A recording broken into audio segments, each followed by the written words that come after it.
Over at Marvel Comics, I've been waiting a considerable amount of time for the publisher to introduce a brand new Guardians of the Galaxy ongoing series. The previous run, written by Al Ewing, featuring art from creators like Juan Cabal, was an excellent title.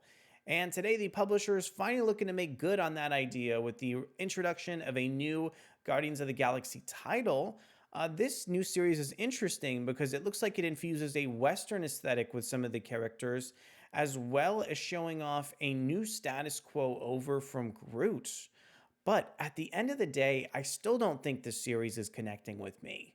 My name is Arico Braddock, and today let's go ahead and dive into the pages of Guardians of the Galaxy #1 over from Marvel Comics. But before we get deeper into the video, I want to go ahead and encourage you to consider subscribing to the channel and hitting that like button if you enjoy our content. And I want to go ahead and introduce this issue by reading Marvel Comics solicitation text for the issue.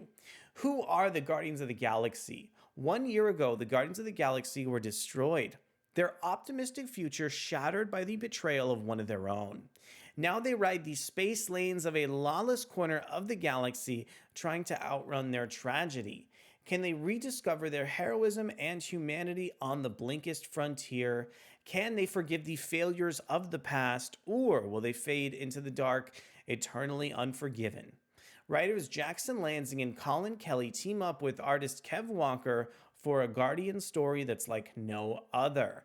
This issue is written by Collin Kelly and Jackson Lanzing, featuring artwork over from Kev Walker, colors from Matt Hollingsworth, letters from VC's Cory Petit, and we have a cover over for this new era of the Guardians of the Galaxy from Marco Checchetto, which you can take a look at right here over from Marvel Comics. I really love this kind of pose that Starlord is striking over on the cover, and how the rest of the Guardians team is kind of hidden in that bottom right corner of the cover here. I just love how this is kind of laid out so symmetrically. And let's take a look at some of the interior art over for this issue coming from artist Kev Walker. I really enjoyed Kev Walker's artwork over at Marvel Comics. I think it's always so kind of fluid and fascinating over on the page. Love all the different page layouts that Kev Walker gives to the series and how he designs some of the panels kind of throughout the issue. And I really also enjoyed the fight sequences that occurred later on in the issue. I really do think that Walker's line work gets even more insane during some of these ginormous kind of shootout sequences that happen a little bit later in the tale as well. And also the way that Walker draws the grootfall character in this series is also really kind of fascinating and harrowing. I was shocked to see that Walker was able to kind of bring out a little bit of a horror element over to the series in some of the final pages of the issue. Now, in terms of some of the writing for this book, I do feel that I was a bit let down here. Starlord does seem kind of a bit dejected over across this issue, but still has some of the support over from the rest of his Guardians of the Galaxy team members, from people like Gamora as well as Mantis in the story. I would say out of several characters in this issue, I really enjoyed some of the characterization from Mantis specifically. I think Mantis is a really kind of dynamic character thanks to some of her powers. The introduction of Drax was a great visual moment over from Kev Walker, where he was able to use some silhouettes really beautifully in kind of an unexpected way for this character to sort of make their appearance over in the issue.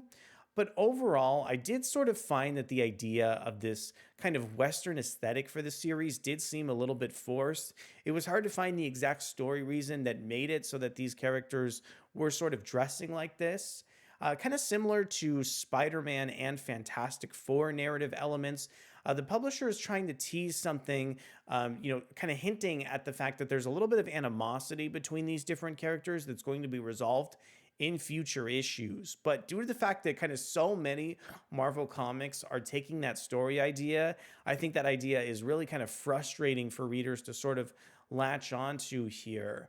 And it didn't really seem like any of the kind of the characterization that, Collin Kelly and Jackson Lanzing imbued to Starlord brought out, really interesting or different versions of his character. He has a couple of jokes kind of throughout the issue, but they're not quite fascinating. They don't stick with you throughout the tale.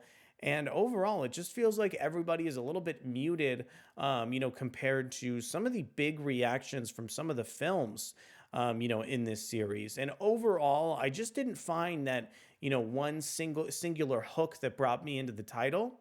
The introduction of Grootfall is actually really interesting, and I really liked how there were some kind of horror elements of the series introduced in some of the final moments of the issue, but these moments were so brief and kind of so sparse throughout this story that it's hard for me to kind of recommend this issue based on a couple cryptic pages of the story that may or may not be teasing something interesting over for future issues.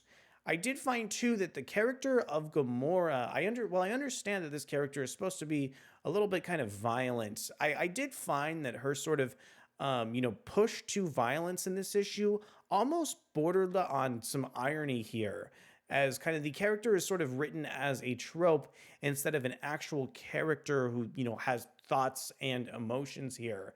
So I did think that some of the shorthand for characters like Gamora and Drax did, I think, kind of negatively affect some of my enjoyment of the issue as well.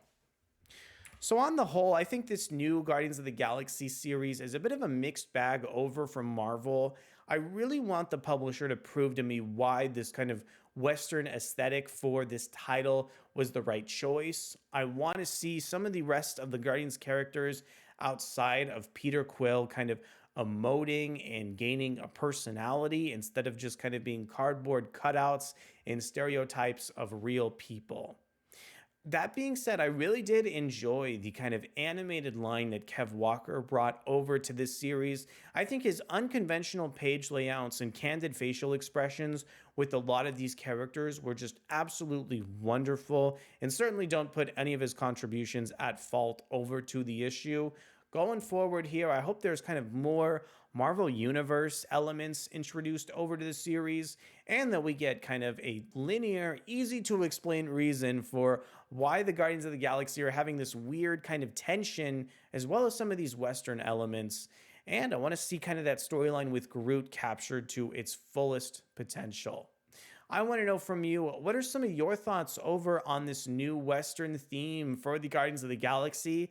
And what do you think is going to happen over with Groot? Well, I want to thank you guys so much for coming to check out the video, and we'll be back really soon for more excellent comic book content. Thanks so much, and I'll see you soon. Bye.